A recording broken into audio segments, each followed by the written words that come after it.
তো এই যে পালসেটিং ডিসি যেখানে তৈরি হচ্ছে,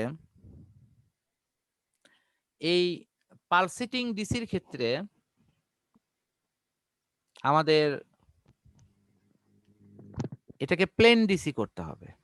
হ্যাঁ, তো এই জিনিসটা বোঝার আগে তোমাকে আমি এই জিনিসটা বুঝাই। মনে করো যে তুমি জব করতেছো, তোমার কথাই বলি, তুমি বিশ্ববিদ্যালয় বা বুয়েট বা এই জাতীয় কোনো খুব ভালো কোনো জায়গায় হয়তো পড়াশোনা করতেছো, করতে করতে হঠাৎ করে 3rd ইয়ার বা 4th ইয়ারে যাচ্ছি, তোমার সুন্দর জবের অফার আসলো। তুমি দেখতেছো না পরিবেশ পরিস্থিতি ভালো, খুব সুন্দর পরিবেশ, সেখানে হয়তো 2-3 ঘন্টার একটা সময় দিলে তোমাকে ওনারা সাপ্তাহিক একটা সম্মানী দিয়ে দিচ্ছে।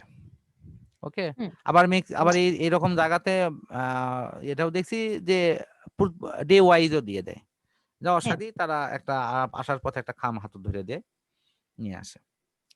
এখন প্রশ্ন হলো যে তুমি দেখছো যে এরকম করে আমি পার্ট টাইম জব করে কোনো সপ্তাহে পাচ্ছি হয়তো 10,000, কোনো সপ্তাহে পাচ্ছি 12,000, কোনো সপ্তাহে পাচ্ছি 15,000, কোনো সপ্তাহে 9,000, এরকম বিভিন্ন টাকা হয়তো আসতেছে।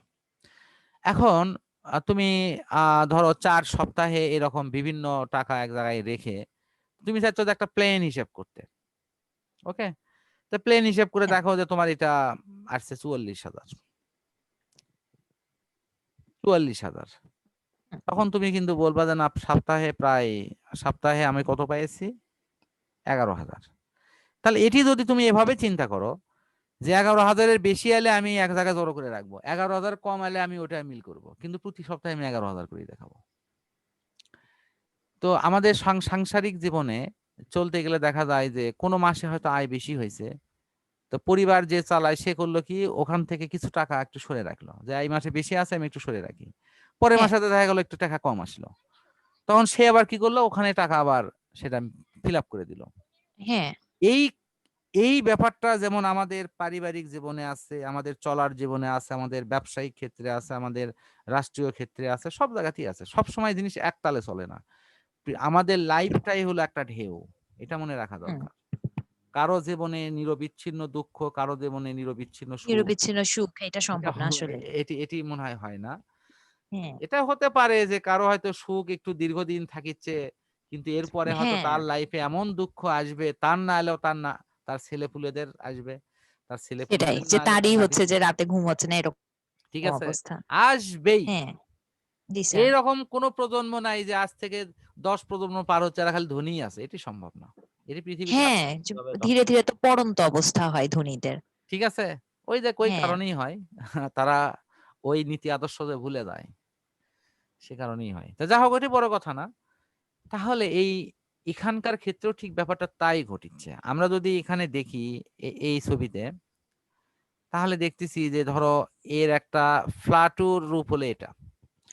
তো এখন এই যে মাঝখানে যে রেখাটা আমি টানলাম, হুম, ঠিক আছে, মাঝখানে আমি যে রেখাটা টানতেছি, এই রেখা বরাবর এটা হওয়ার কথা, কিন্তু দেখা যাচ্ছে কোনো জায়গাত এটি রেখার নিচে আছে, কোনো জায়গাত রেখা পার হয়ে গেছে। হুম, তখন করা হয় কি, এখানে একটা যন্ত্র ইউজ করা হয়, সেই যন্ত্রটার নাম হলো ক্যাপাসিটর। এটার বাংলা হলো ধারক। এই ধারকের কাজটা হলো, খুব ভালো করে খেয়াল করো, এই ধারকের কাজটা কি? এই ধারকের কাজটা হলো এই পাশে পজিটিভ পালস আসতেছে বারবার, যেহেতু একটু আগেই বুঝালাম, আর এই পাশে কি আসছে? Negative pulse. কিন্তু আসতেছে কি ইনকে ঢেউ ঢেউ করে না? হ্যাঁ, আসতেছে কিন্তু ঢেউ ঢেউ করে। হুম, এই এই যে এটা করতেছি কি, এটা একটা কাজ করিচ্ছে যে বেশি এলে সে যখন জমা বেশি রাখতেছে। আসছে সে জমা রাখতেছে, কম পড়লে ওই হুম, জমার থেকে সে দিয়ে দিচ্ছে। ফলে ও আউটপুটে এসে যে কারেন্টটা পাওয়া যাবে, সেই কারেন্টের লেখচিত্রটা হবে এরকম, একদম স্ট্রেট। কথা এখন বুঝতে পারছো কি? জি স্যার, এবার বুঝতে পারছি। এই জন্যই প্রত্যেকটা যন্ত্রে ক্যাপাসিটর তুমি দেখে থাকবে, ইলেকট্রনিক্স যন্ত্রে এই ক্যাপাসিটর বিভিন্ন আকৃতিতে থাকে, সবগুলো যে তোমার একই আকার আকৃতি তা নয়। ক্যাপাসিটর ছাড়া ইলেকট্রনিক্স যন্ত্র কল্পনাই করতে পারবে না। তোমার জি স্যার। ডায়োড লাগবে, ক্যাপাসিটর লাগবে, তোমার রেজিস্টার লাগবে, এগুলো লাগবেই। তারপরে আছে ট্রানজিস্টর, তারপরে আরো আগের ছিল ট্রায়োড ভালভ ছিল। তা ট্রায়োড ভালভ এখন ব্যবহার হয় না, ট্রানজিস্টর হয়। এইগুলো সব সমন্বিত করে আবার একটা নতুন সার্কিট আসছে, তার নাম হলো আইসি সার্কিট, ইন্টিগ্রেট সার্কিট বলা হয়। ইন্টিগ্রেটেড সার্কিট, হ্যাঁ হ্যাঁ। ঠিক আছে, তো এইটা তো আবার একটা বাপরে বাপ, একটার মধ্যেই তোমার ওই একটার মধ্যেই দেখবে ডায়োড আছে, একটার মধ্যেই দেখবে রেজিস্টার আছে, একটার মধ্যেই হ্যাঁ দেখবে হ্যাঁ। ক্যাপাসিটর আছে, অনেক কিছু দিয়ে তোমার আবার এইরকম সার্কিট গুলো করা হয়। তখন সার্কিটের আকৃতি অনেক ছোট হয়ে যায়।